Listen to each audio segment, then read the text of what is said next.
cordiales. Mi nombre es Ariadne Venegas, participante de la carrera de Derecho. En esta oportunidad les voy a disertar sobre el proceso penal venezolano y su estructura, fundamentos legales y mecanismos de defensa. De tal manera, todo lo que mencionaré está basado en el Código Procesal Penal y en los principios constitucionales del debido proceso, legalidad y la tutela judicial efectiva. En primer lugar, debemos entender que el proceso penal venezolano es el conjunto de fases y procedimientos mediante los cuales el Estado investiga, acusa, juzga y sanciona los delitos, garantizando los derechos tanto del imputado como la víctima. Entre estos tenemos la primera, que es el tipo de acto conclusivo del Ministerio Público. De acuerdo al artículo 318 del Código Orgánico Procesal Penal, cuando culmina la fase preparatoria, el Ministerio Público puede adoptar tres decisiones denominadas actos conclusivos. El primero es la reacusación, cuando existe elementos suficientes para llevar al imputado a juicio. En segundo lugar, es el sobreseguimiento. Se procede cuando no hay pruebas o cuando la acción penal se extingue por causas como la muerte del imputado, la amnistía o la prescripción. Y un tercer lugar es la solicitud de aplicación de un procedimiento especial como la admisión de los hechos, la suspensión condicional del proceso o el principio de oportunidad, de tal manera que los actos conclusivos definen si el proceso continúa o si la acción penal se extingue. ¿Cuáles son las diferencias entre querellas, acusación particular propia y acusación privada? En el proceso penal, la víctima puede intervenir de distintas maneras. La querella es una figura mediante la cual la víctima participa en el proceso. Junto al Ministerio Público, puede promover pruebas, impugnar decisiones y asistir a juicio, pero no dirige la acción penal. La acusación particular propia ocurre cuando el Ministerio Público no acusa o solicita el sobreseguimiento y la víctima considera que sí existen elementos suficientes para acusar. En ese caso, la víctima puede presentar su propia acusación directamente ante el tribunal. Por último, la acusación privada se da en delitos de acción privada como la difamación o la injuria, donde solo la víctima puede ejercer la acción penal y no interviene el Ministerio Público. En pocas palabras, la querella acompaña al Ministerio Público, la acusación particular lo constituye y la acusación privada lo excluye completamente.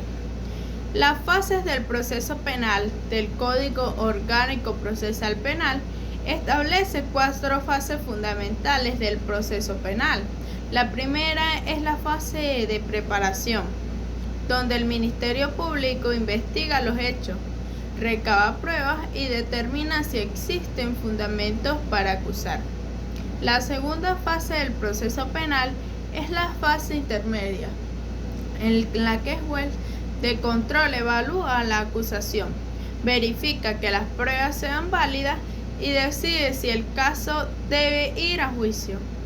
Y una tercera fase de juicio es la pública, oral y contradictoria. En ella se debaten las pruebas y el tribunal dicta sentencia condenatoria o absolutoria. Finalmente, esta está la fase de ejecución, que se inicia cuando la sentencia adquiere firmeza y tiene por objeto garantizar el cumplimiento de la pena o medida impuesta. Exenciones como mecanismos de defensa son instrumentos procesales que permiten defensa de evitar la continuación del proceso por razones jurídicas previas o por defecto en el procedimiento. Durante la fase preparatoria se puede alegar extensiones como la incompetencia del tribunal, la prescripción, la cosa jurada, la falta de autorización para proceder o la extinción de la acción penal. En la fase intermedia, el imputado puede oponerse a la admisión de la acusación, alegando nulidad o defectos formales en la investigación. Y en la fase de juicio puede plantearse exenciones no resueltas previamente o solicitar la nulidad de actuaciones que vulneren derechos fundamentales. Estas extensiones protegen la legalidad del proceso y los derechos del imputado.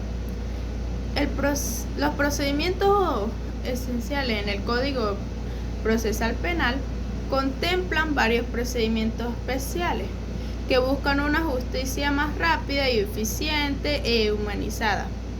Entre ellos el procedimiento por admisión de los hechos, regulado en el artículo 375 del Código Procesal Penal,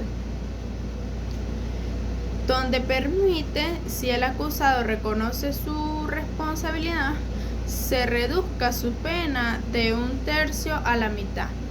También esta suspensión condicional del proceso, que suspende temporalmente la causa si el imputado cumple ciertas condiciones como reparar el daño o mantenerse en buena conducta. El principio de oportunidad, previsto en el artículo 43, autoriza al Ministerio Público o no acusar en casos de menor gravedad o cuando el imputado colabora con la justicia. Además existe procedimientos abreviados: el procedimiento por delitos menores graves, el de fragancia y el de extradición y el de adolescente. Enjuiciamiento de adolescentes se rige por la ley especial LOCNA y no por el Código Orgánico Procesal Penal. Todos estos mecanismos buscan descongestionar los tribunales y garantizar una justicia penal más efectiva. Delitos de fragancia. El artículo 234 del Código Orgánico Procesal Penal establece que hay fragancias cuando el autor, sorprendido comprendiendo el delito, es perseguido inmediatamente después o se le encuentran objetos o huellas que lo involucren y lo vinculen directamente con el hecho. En estos casos el procedimiento es más rápido. La autoridad que practica la detención debe poner al detenido a la orden del Ministerio Público en un plazo de 12 horas. El Ministerio Público debe presentarlo ante el juez de control en un máximo de 36 horas. Y el juez debe celebrar la audiencia de presentación dentro de las 48 horas siguientes a la detención. Este procedimiento garantiza la celeridad procesal, sin sacrificar el respeto al debido proceso y a los derechos del imputado. Muchas gracias por su atención.